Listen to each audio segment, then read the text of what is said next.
ఇప్పుడు కవిత కూడా ఒకనొక టైంలో అదే వేరే వాళ్ళకి ఇస్తున్న ప్రియారిటీ నాకు దక్కలేదు, నన్ను కొంచెం నాకు తక్కువ చేస్తున్నారు అని చెప్పేసి ఆమె కూడా కొంత ఫీల్ అయిన సందర్భాలు ఉన్నాయి. మరి దీని మీద ఏమంటారు మీరు? ఆమెకి ప్రియారిటీ ఇవ్వాలి అంటే బీఆర్ఎస్ పార్టీలో ప్రియారిటీ తక్కువైంది కాబట్టి ఈరోజు తను బయటకు వెళ్ళింది అని కూడా అనుకోవచ్చు కదా.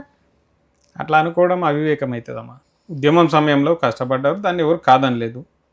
ఆ తర్వాత 2014లో మరి బీఆర్ఎస్ పార్టీయే కదా ఆవిడకి నిజామాబాద్ ఎంపీ సీట్ ఇచ్చి గెలిపించుకున్నది. ఆవిడకి ఇవ్వాల్సిన ప్రాముఖ్యత ఇచ్చినట్టే కదా లోక్సభ సీట్ ఇచ్చి ఆవిడని గెలిపించుకున్నది. సరే దురదృష్టవశాత్తు ఓడిపోయింది తర్వాత. అయినా సరే మళ్ళీ ఆవిడకి ఎమ్మెల్సీ స్థానం ఇచ్చి చట్టసభల్లో ఆవిడ పాల్గొనే అవకాశం కూడా ఇచ్చింది బీఆర్ఎస్ పార్టీయే కదా. మరి ఇంకెక్కడ గౌరవం తగ్గించినట్టు ఆమెది? కేసీఆర్ గారు ఎవరెవరికి ఏ సమయంలో ఏ బాధ్యతలు ఇవ్వాలో వారికి తెలుసు. ఆ సమయంలో తప్పకుండా వారికి ఇస్తారు. ఇప్పుడు హరీష్ రావు గారికి కూడా పార్టీ పదవి లేదు ఇంకా, కానీ ఆయన పార్టీ సేవలు అందించడం ఎక్కడ ఆపలే కదా.